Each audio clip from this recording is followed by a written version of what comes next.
오늘은 본문을 근거하여 예수께서 이르시되 라는 그런 제목으로 함께 말씀 나누기를 원합니다. 지난 시간에 저희가 그 사도 요한이, 세례 요한이 예수님에 대해서 세상 죄를 제거하시는 어린 양이라고 그 예수님에 대해서 명확하게 설명한 그 이튿날이 오늘 본문이에요.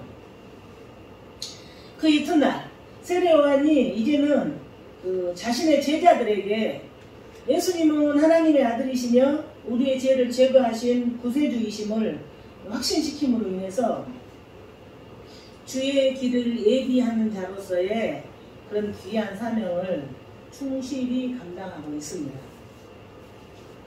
그런데 오늘 본문에 보면 다른 이들과 다르게 세례 요한의 제자들은 예수님이 누구신가를 안 즉시 예수님이 세상 죄를 제거하시는 어린 양이라는 그 사실을 안 즉시 예수님을 따르는 열심을 보이는 것을 우리가 본문을 보면서 알 수가 있어요.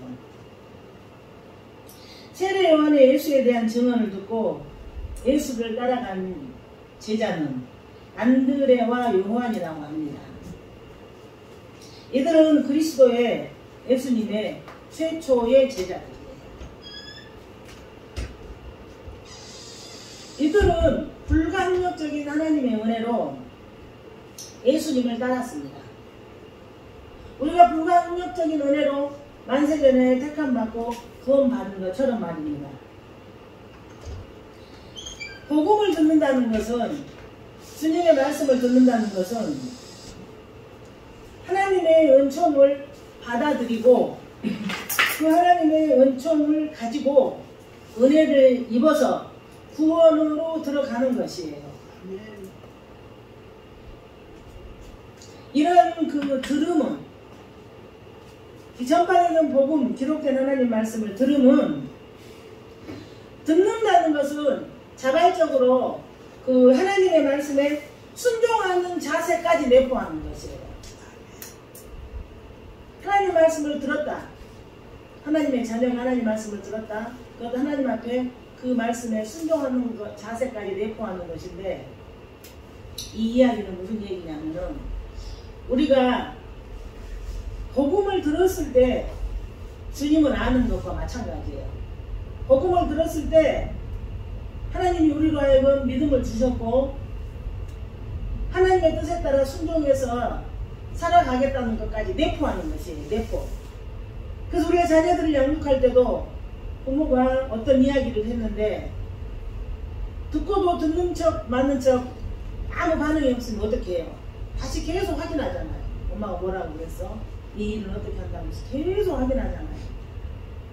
그래서 그 아이가 그 부모의 가르침대로 지시대로 할 때까지, 육신의 부모도 이렇게 할지인데 하나님이 천지를 창조하신 우리 하나님 아버지께서도 그 하나님의 자녀에게는 반드시 너가 하나님 말씀을 들었다면 순종하는 데까지, 그 뜻을 따르는 데까지 그 의미가 내포되는 것이야.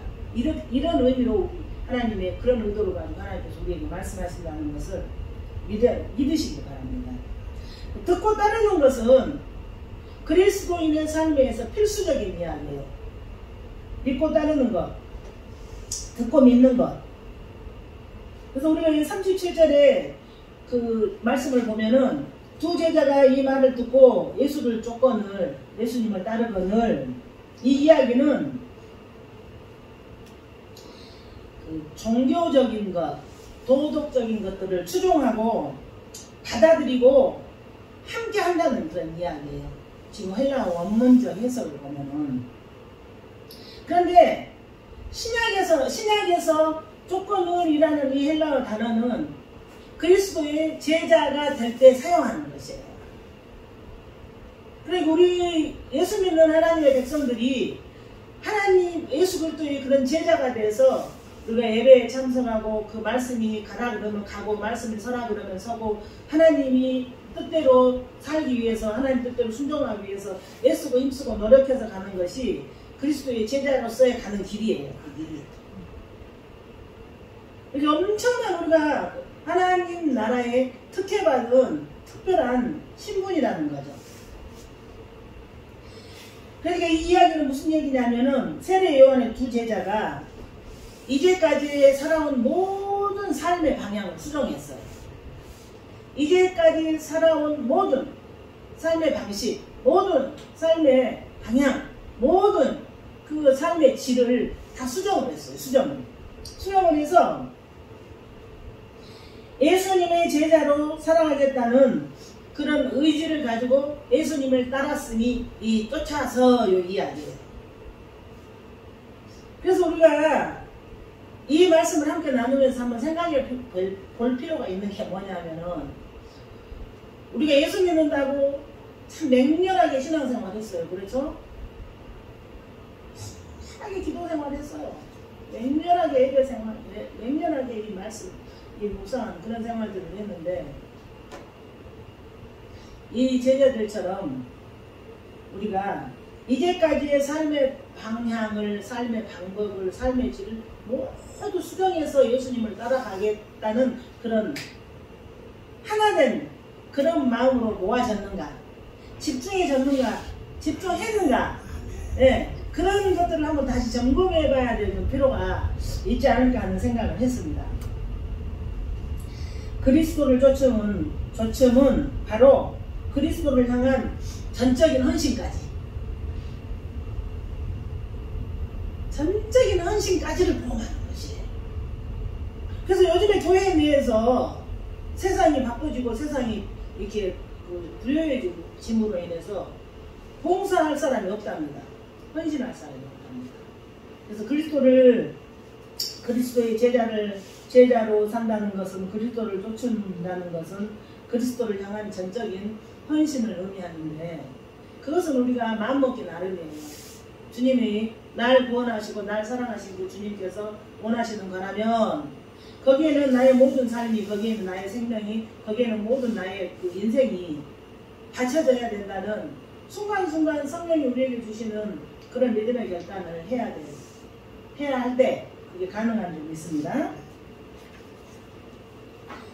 38절에 보면 예수께서 돌이켜 그 제자들이 예수를 쫓는 것을 보시고 여기 또 보다가 나와요. 이 본다는 것은 이 떼오마이라는 그 헬라어 단어인데 특별하고 관심 있게, 특별한 관심을 가지고 보셨다는 것이에요. 예수님께서 예수님의 제자가 되기 위해서 쫓아온 그들을 특별한 관심을 가지고 이렇게 보셨다는 이야기예요. 특별한 관심을 가지고. 자, 그렇다면 여러분, 지금 이 시대에 그 예수님을 따르는 그 최초의 그런 제자들에게만 예수님께서 특별한 관심을 가지고 주의 깊게 바라보셨겠습니까? 신적인 통찰력을 가지고 바라보셨다고 그러는데, 지금 이 시대에 우리도 마찬가지예요. 이렇게 죄악이 난무하고, 이렇게 우리나라 대한민국 정치 경제 이 모든 분야가 지금 이렇게 하나님 나라의 그런 영적 원리와는 완전히 반대 방향에, 완전히 그런 그 모든 환경이 조성된 이 시대에 살고 있는 우리들을 하나님께서 신적인 통찰력을 가지고 특별한 관심을 가지고 이 떼오마이로 우리를 바라보신다는 것을 여러분께서 다시 한번 이렇게 기억하신다면 그 은혜가 얼마나 큰지, 그 사랑이 하나만큼만 깊이인지, 우리가 하나님 앞에 부름받은, 하나님 앞에서 구원받은 이 구원받은 자의 현실이 얼마나 귀한 것인지, 하나 큰 것인지를 다시 한번 깨닫고 다시 한번 누리게 되는 큰 역사가 있을 줄 믿습니다. 이렇게 예수님께서는 그를 따르는 모든 자들에게 깊은 관심을 가지시고 특별한 관심을 가지시고 각자에게 필요한 영적인 요소가 무엇인가를 다 보셨다는 이야기예요. 주님이 우리를 향한 그 관심, 지금 이 시대의 그 제자들을 보시는 그 관심이 다를까요?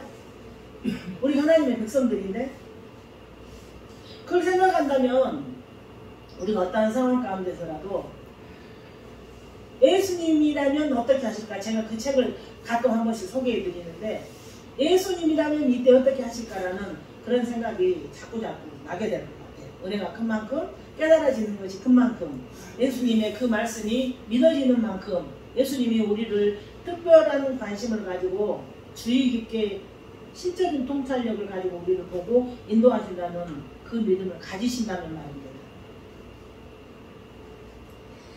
여러분, 예수님께서는 자기를 쫓는 사람들에게 무엇을 구하느냐고 물어봐요. 무엇을 구하느냐? 무엇을 구하느냐? 물으셨어요. 그래, 이 이야기는 이미 예수님께서 그들 마음속에 있는 그 소원을 다 아셨다는 이야기예요. 무엇으로요? 특별한 관심을 가지고 신적인 통찰력을 가지고 그들을 보셨을 때 다 아셨다는 이야기예요. 우리들의 소원도 다 아시는 하나님. 네. 이 죄악된 세상이 참으로 구해야 될 것이 무엇인지를 묻는 것이에요. 죄악된 세상에서 구해야 되는 것이 무엇인지. 그들에게 참으로 요구되는 것은 바른 것을 쫓는 것이에요. 우리들에게 참으로 이 시대에 요구되는 것은 진리를 쫓는 것이에요. 이 진리가 아니면 우리가 이 진리 앞에서 타협이 있어서 안 돼요. 우리가 따라야 되는 이 진리를 우리가 명확히 분별하기 위해서는 반드시 이 말씀과 기도와 그 순종과 헌신의 모든 것들이 합해서 나아갈 때 이 부분이 가능한 것입니다. 예수 믿는다고 하면서, 목회자라고 하면서, 구원받았다고 하면서, 성도라고 하면서 나의 작은 그런 어떤 이익 하나 앞에서 무너져버리는 수많은 사람들을 우리가 지금 보는 것은 바로 이것이에요. 이 죄악된 세상에서 바른 것을, 진리를, 하나님의 뜻을 구해야 되는 그 선이 무너졌기 때문에 것입니다.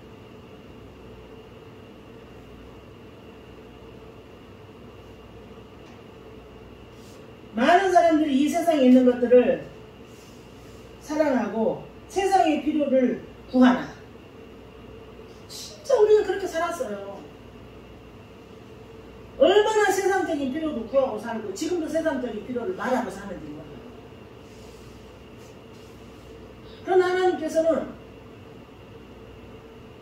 너희들은 내일을 위해서 염려하지 말라고. 무엇을 먹을까, 무엇을 먹을까. 우리 염려했는데도 이렇게 풍성한 시대를 살고 있어요.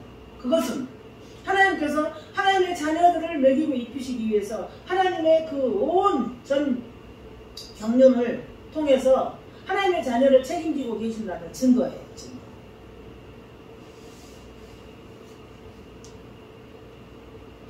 우리가 이 세상의 것들을 사랑하고 세상의 필요를 구하나 그것들은 육신의 정욕과 이생의 자랑뿐이에요.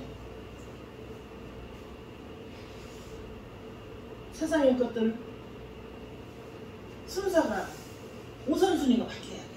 하나님의 뜻을 먼저 구하고 하나님의 그 진리 안에 거하기를 먼저 구하고 그리고 하나님이 주시면 주시는 대로 사는 것이 하나님의 백성들. 그리고 그 가운데서 더 주시는, 더 받으신 분들은 그 하나님 나라를 위해서 쓰라고 하나님께서 더 주시는 것임으로 인해서 그 하나님 나라에 헌신하는 것이에요. 그것이 하나님 나라의 영적인 원리인 것이에요. 따라서 어두운 세상 가운데 있는 우리들이 진정으로 구해야 될 것은 그리스도 안에 있는 참 생명과 그리스도 안에 있는 참 진리와 그분이 주시는 풍성한 은혜예요. 우리가 구해야 될 것은 우리가 어마어마한 은혜를 지금 입고 살지만 그럼에도 불구하고 얼마나 위태롭고 그럼에도 불구하고 얼마나 위기인 세상을 우리가 살고 있는지 몰라요. 그래서 주님이 주시는 참 생명으로 주님이 주시는 참 은혜로 주님이 주시는 그 진리 가운데서 우리가 그 모든 것들을 누리고 사는 것을 구해야 된다는 이야기죠. 풍성한 은혜. 여러분, 그리스도 안에 있는 참 평안과 그 소망의 소중함을 깨닫는 자들은 모든 것을 팔아서 그 밭의 보화를 사는 것이에요. 교회학교 찬송가 들어보면 천국은 마치 그 보화 같아서 뭘 판다고 그래요? 집 팔고 냉장고 팔고 땅 팔아서 그 보화를 산다고 그래요. 그게 너무너무 은혜스러운 것이에요. 그 은혜, 그 보화를 발견한 사람들은 그 보화 때문에 그 말이 맞아요. 집 팔아서 예물 드리고 그 보화를 발견한 사람들은 아무리 그 일이 힘들어도 그 봉사를 20년을 하고 30년을 하고 그 보화를 발견한 자들은 어떠한 상황 가운데서도 이 일이 제일 좋은 것이에요. 예수님. 그래서 하나님 앞에 쓰임받는 것이 행복하고 하나님이 주시는 것들에 대한 분별이 있고 하나님께서 허락하시는 것들에 대한 제한적인 것들을 알고 따라갈 수가 있는 것이다. 네. 예수님께서 특별하게 보시고 관심 있게 보시고 깊은 관심을 가지고 보시고 그 주님을 보시는 것은 그 시대에 그 주님을 따르는 그 제자들에게 뿐만 아니라 지금 이 시대를 살면서 예수 그리스도와 연합해 있는 그 하나님 구원받은 그 하나님의 백성들을 향한 특별 관리예요.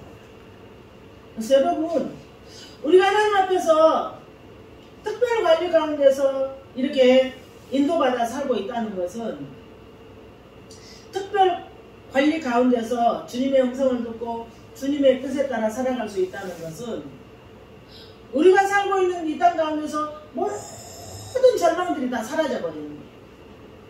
우리가 땅 가운데서 살면서 모든 아픔과 슬픔과 고통들을 다 사라져버리게 할 만큼 특별한 은혜고 특별한 사건이에요. 그 사람들이 얼마나 이 인구가 많아요. 서울 특별시 농원구에. 우리가 길에 지나가도 그 누구도 나한테 관심을 갖는 사람이 없어요. 길에 지나가면서 정말로 내가 아무리 추워 보이고 내가 아무리 불쌍해 보여도 당신 춥느냐, 당신 왜 불쌍하느냐 그런 물어보는 사람 없어요. 예를 들어서. 근데 우리 하나님께서는 구원받은 하나님의 백성들 개개인을 특별한 관심을 가지고 특별 관리를 하고 계신다는 것을 생각한다면 어떤 어려움 속에서도 힘을 내서 다시 한번 일어설 수 있는 귀한 역사적인 기회라는 것을, 역사적인 신분이라는 것, 세계적인 축복이라는 것을 여러분 반드시 인지하셨으면 좋겠습니다. 39절 보시면 예수께서 이르시되 와서 보라. 지금 나를 따라오면은 이 예수님이 이르시는 이 이야기는, 이 사건은 그 세상에 어떤 하고도 비교할 수 없는 놀라운 그 주님의 섭리 중에 한 부분인데, 그 제자들 장차 그들이 찾는 궁극적으로 추구하는 것을 보게 될 것을 확정하는 말씀이에요. 그러니까 너가 무엇을 구하느냐? 너가 구하는 모든 것들을 보게 될 것이다라는 확정적인 이야기예요. 그러니까 우리 예수님께서 이르시는 그런 말씀 가운데서는 모두 결정된 이야기예요. 그 너가 구하는 것을 보게 될 것이라는 확정, 내가 내 방법대로 너를 인도하실 거라는 그런 확정, 그 하나님의 그 섭리와 경륜 가운데서 하나님의 방법대로 모든 것들을 행하고 모든 것들을 결론 지을 것이라는 그런 확정 이야기예요. 예수님이 이르시되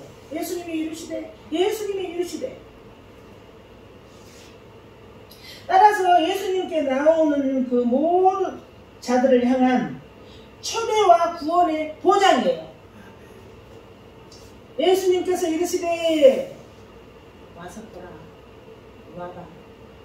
그 예수님께서 이르는 것은 모든 자들의, 하나님께서 구원하신 모든 자들의 구원의 초청이고 그 구원의 섭리와 구원의 은혜의 보장인 것이에요. 보장.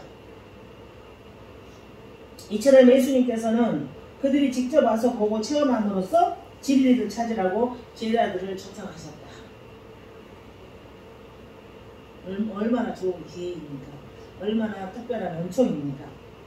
이처럼 예수님께서는 그들이 직접 와서 보고 체험함으로써 진리를 찾으라고 초청을 하였는데, 이러한 그리스도의 권위 있는 초청에 응하는 자들, 이러한 예수님의 권위 있는 초청에 응하는 자들은 반드시 참 구주와 구원의 진리 안에서 하나님께서 주시는 특별한 은혜, 하나님께서 주시는 특별한 참 자유, 하나님께서 주시는 참 하늘나라의 그런 영생을 누리게 되는 것이에요.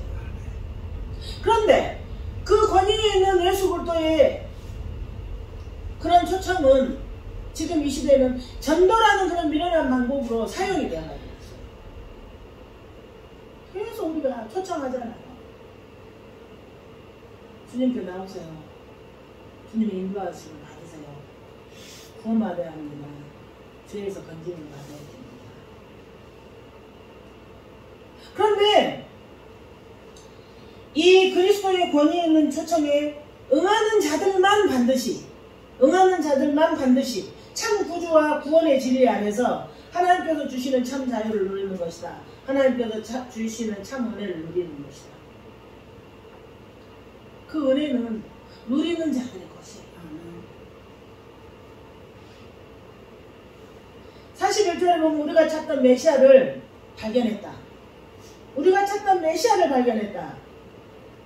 이 이야기는 그들이 조상 대대로 그토록 기다리던 대망의 메시아를 만나고 나서 그 놀라운 소식을 이제 시몬에게 전하는데, 그도 놀랍고도 확실한 그 소식으로, 그 소식을 들은 사람도 놀랍고도 확실한 소식으로 받아들여졌을 것이에요. 이해할 수 있는 말로 바꾸자면 메시아는 그리스도시다, 그렇게 이야기해요. 이제 여기서 지금 기름 부은 자에 대한 이야기를 제가 잠깐 언급하고 가려고 해요. 기름 부음 받은 자란 구약에서는 왕이나 제사장, 선지자가 기름 부음을 받았어요. 그들이 기름 부음으로써 그들이 이스라엘의 신앙 공동체의 대표자이며 책임자임을 명백히 했어요. 기름 부음을 받는 것을 통해서. 그런데 왕정 후기로 이렇게 쭉 내려오면서 기름 부은 자란 메시아임을 의미를 해요. 메시아임을. 이 이야기는 그 바벨론 그 유수 이후에 이스라엘은 끊임없이 다른 민족들의 침략에 시달렸으며 그 속에서 이스라엘을 구할 메시아의 도래, 메시아가 올 것을 굉장히 우리가 이렇게 힘들고 어려울 때 외부로서의 침략을 받았을 때 이스라엘은 끊임없이 이 메시아의 도래에 대한 사상이 점점 고조가 되었어요. 고조. 특히 이스라엘이 로마의 속주로 전락되고 에돔 족속인 헤롯 왕가가 이스라엘 통치권을 장악하여 무자비하게 권력을 행사하자 메시아 사상은 급진적으로 혁명을 위한 신앙으로 변질이 되어버렸던 것이에요. 얼마나 메시아를 바랬냐 하면은 그 예수님이 십자가에 매달리시기 위해서 들어오실 때도 그들이 정말 호산나 외쳤어요. 우리를 구원하소서. 이게 굉장히 이 사람들이 그 메시아의 도래에 대해서 바라고 있었던 거죠. 그리고 이러한 왜곡된 메시아의 사상이 결국은 성전 파괴와 이스라엘 멸망으로 초래한 요인이 되고 말아요. 나중에는. 그런데 신약성경은 예수님을 그리스도라고 칭해요. 이는 사도 베드로의 설교에서 명백히 제시되어 있으며 초대교회의 신앙 고백이 되었어요. 그리고 이 고백은 예수께서 구약의 완성자요 새 언약의 중보자라는 그런 신앙에 기인하고 있는 것이에요. 즉 구약시대의 이스라엘 공동체 지도자란 기름 부음 받은 왕, 기름 부음 받은 제사장, 기름 부음 받은 선지자를 지칭했는데 예수님은 이 세 가지 직분을 한 몸에 지니고 오신 것이에요.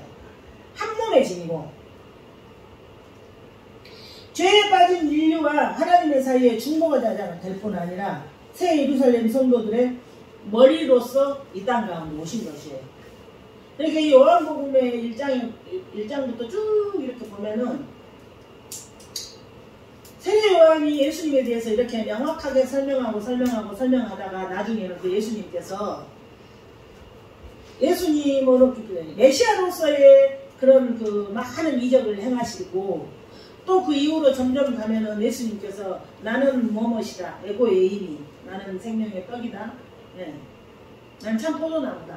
이렇게 예수님 자신을 계속 이렇게 설명한 부분을 나오는데 제가 이 요한복음을 설교하면서는 좀 딱딱할지라도 할지 모르지만 그 예수님에 대한 설명으로 좀 이렇게 집중을 해서 하기로 결정을 한 것이에요. 왜냐하면 우리가 예수 믿는다고 하면서 그 예수님에 대한 정보가 없을 때가 없는 것을 볼 수가 있고 또 우리가 예수 믿는다고 하면서 그리고 뭐라 그러죠? 예수님 하늘나라 백성화 되지 못해.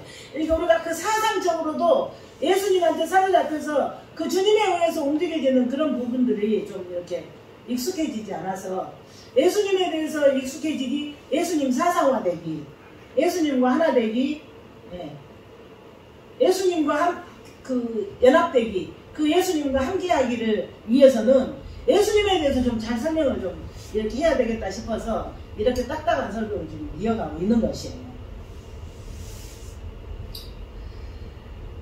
42절을 보시면 여기에 또 데리고 예수께로 오니 예수께서 보시고 가라사대 내가 요한의 아들 시몬이니 장차 게바라 하리라 하시니라. 게바는 번역하면 베드로라. 이 보시고는 정확한 그 하나님의 눈으로 사물과 사람을 보는 그 통찰력을 이야기하는 것이에요.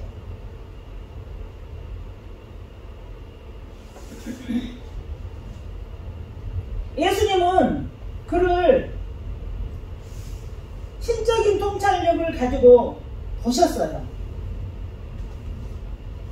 그러니까 주님이 그 사람을 볼 때 이 육신으로 우리를 바라보는 것이 아니라 하나님께서 우리 안에 새겨 놓으신, 하나님께서 우리 안에 심어 놓으신 새 사람의 모습으로 우리를 보시는 것이에요.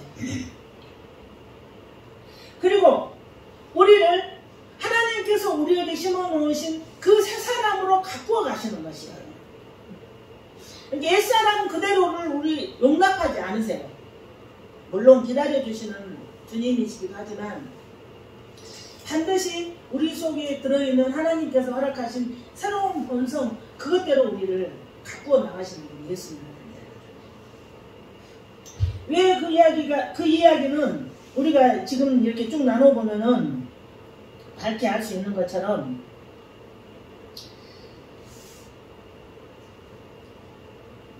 신적인 통찰력으로 구원받은 하나님의 백성을 보시는 그 예수님은 내 자신이 나를 아는 것보다 그 예수님이 내 자신을 더 잘 아신다는 이야기예요.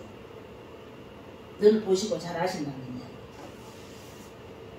그래서 여전히 추한 이런 육신임에도 불구하고 여전히 추한 변화받지 못한 그런 현실임에도 불구하고 우리 안에 예수 그리스도의 그 생명을 보시고 하나님의 방법대로 이끌어 가시는데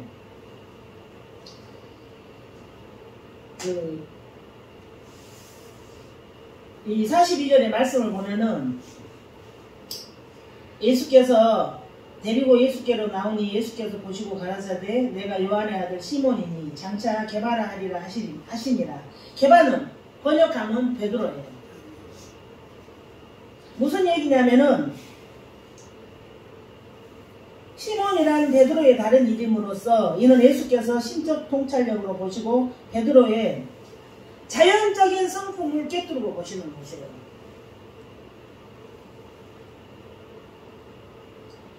지금 현재 이 이름이 아닌 이 이름의 의미가 아닌 하나님께서 갖고 가시는 새로운 본성의 사람으로 바꿔주시겠다는 의미가 내포되어 있어요. 예수께서 베드로의 자연적 성품을 알고 계셨다. 주께서 베드로의 이름을 지어주심으로써 조약돌보다 못한 의지로 주님을 3번이나 부인했던 나약한 요한의 아들 시몬의 참 본질을 이미 아셨음을 보여주고 있다.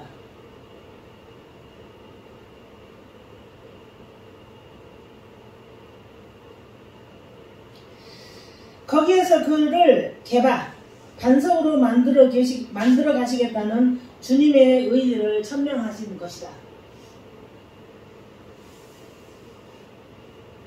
하나님께서, 예수님께서 자연인 그대로의 그 제자들로 살게 하지 않겠다는 이야기예요. 하나님 나라의 백성으로 하나님께서 합당하게 여기는 그곳까지 성장할 수 있게, 변화될 수 있게 해서 함께 하겠다는 그런 이야기예요. 그러면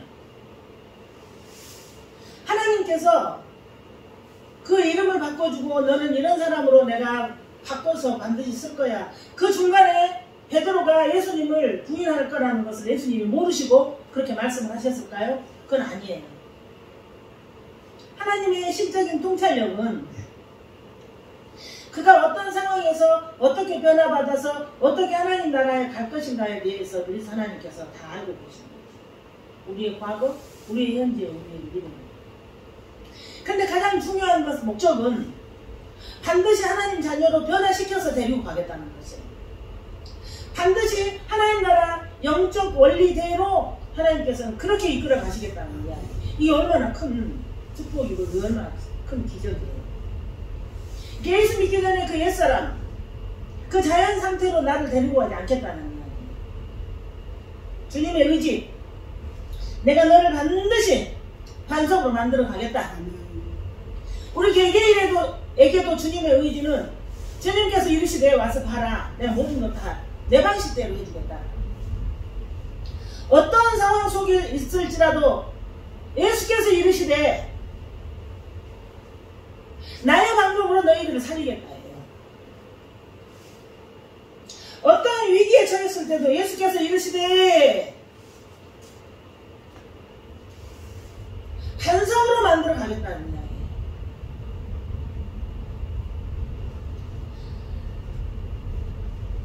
하나님 나라의 영적 원리대로 예수님의 방법대로 모든 것들을 다 해결하고 다 이루시겠다는 이야기예요. 그러니까 우리가 예수 믿기 전에 내 뜻이 옳은 줄 알고 내 소원이 맞는 줄 알고 내 생각이 제대로 된 것인 줄 알고 아무리 그렇게 살아봤어도 되지 않았었어요. 그런데 그것을 너무나 깨닫는 데는 오랜 시간이 걸렸어요. 근데 예수께서 이르시되 내가 하겠다는 것이에요. 예수께서 이르시되 내가 거기서 건지겠다는 얘기예요. 예수께서 이르시되 너 그 방법 내가 용납하지 않겠다는 이야기예요. 예수께서 이르시되 그 고난 가운데서 내가 너 건지겠다는 이야기예요. 그러니까 신앙생활 하면서 이렇게 상황을 어렵고 이렇게 상황은 힘든데 예수님 한 분이면 만족합니다라는 고백이 나올 때까지는 얼마만큼만 내 자신을 쳐서 복종시켜서 나를 부인하고 그 예수님으로서 살겠다는 그런 강렬한 그런 소원과 우리 주님이 다루시는 그런 과정들을 통해서 그 고백까지 나오겠냐는 이야기죠. 예수님 한 분이면 만족합니다. 어떻게 예수님 한 분이면 만족해요? 지금 환경이 어떤 사람들이에요? 그게 하나님 나라 백성, 예수님께서 이르시되 그렇게 하겠다는 이야기죠. 그렇게 하겠다. 예수님께서 이르시되 너의 방법은 안 된다는 것이에요.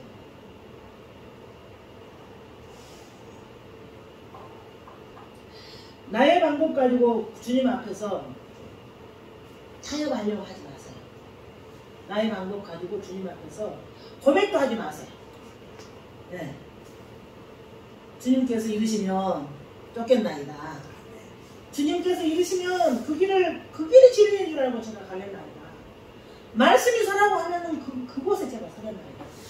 이런 마음의 자세가 있어야지. 그 사람이 진정으로 하나님 나라 백성이고 그분이 진정으로 그 하나님 주시는 참 자유와 그 진리 가운데서 하나님 은혜를 제일 많이 누리는 것이 제일.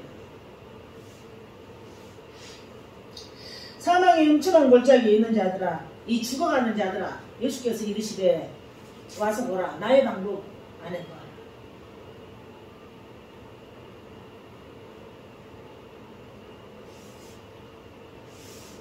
내게로 오라. 나한테 방법이 있다는 거예요. 그러니까 우리 주님께서 이르시되 그 방법만 방법인 거예요. 우리가 살아갈 수 있는. 예수께서 이르시되 그 방법만, 그 길만 우리의 길인 것이에요. 예수께서 이르시되 나는 길이요 진리요 생명입니다. 그 진리만 진리인 것이에요.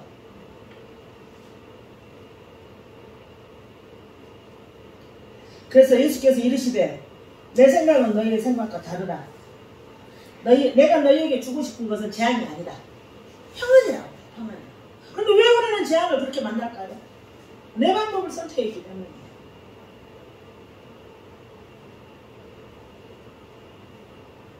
인생의 해답은 예수님께 있습니다.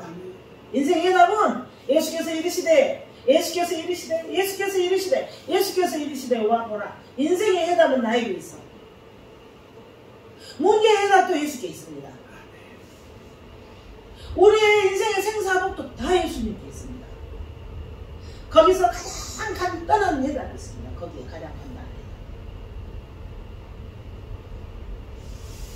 그래서 우리가 요한복음을 함께 나누면서 나의 모든 것들을 좀 또 한 번 내려놓고 다시 짊어졌을 때 다시 한 번 또 내려놓고 좀 그런 것들이 정리가 되는 좀 그런 기간이 되기를 간절히 바랍니다. 우리 주님이 하셔야 맞는 게, 예수님께서 이 시대가 맞는 게 뭐냐면은 우리가 하려고 해도 잘 안 되는 것들이 많잖아요. 많아요. 거의죠. 전도하려고 해도, 권면하려고 해도, 순종해보려고 해도, 주님의 뜻대로 살아보려고 해도. 근데 예수님께서 이르시되 그거 가지고 가면 다 가능해요. 그게 그냥 완전 해답지예요. 완전 해답지. 근데 예수님께서 이르시되 듣고 싶습니까? 자꾸 다른 데, 우리 생각이 다른 데로 방향을 향하는 거예요.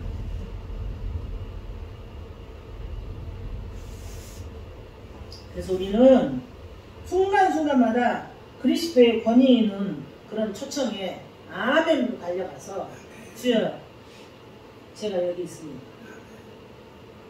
주님의 그 권위 있는 초청 앞에서 주님 제가 여기 있습니다. 무릎 꿇을 수 있는 주님의 권위 있는 그 초청 앞에서 주님이 나에게 뭐라고 이르시지? 관심을 가지고 좀 볼 수 있는 그런 삶으로 점철되는 그런 그 삶을 우리가 살아갈 때에 우리가 이 2023년도에 이 엄청난 이 회오리 같은 이 시대에 저 나라에는 지금 지진이 일어나가지고 수만 명이 사망을 당하는 이 어려운 시대에 주님이 주시는 것만은 것만 가능한 시대를 우리가 살고 있다는 거예요. 주님이 이루신 것 갖고만 살 때만 우리가 살 수 있는 그런 시대를 우리가 맞을 거예요. 그래서 여러분, 고난이 있어도 질병이 있어도 주님이 이르시되 그 주님 따라서 가면서 그 고난도 이겨보고 그 질병 가운데서도 고난 가운데서도 질병 가운데서도 그런 어려움 가운데서 만나는 그 주님의 그 현실이 얼마나 귀한 것을 우리가 보면서 가는 것이 인생입니다. 우리 함께 기도할 거예요. 주님이 이르시면 뭐든지, 주님이 이르시면 무엇이든지, 주님이 이루시면 무엇이든지 제가 거기 가겠습니다라는 그런 기도를 하기를 원합니다.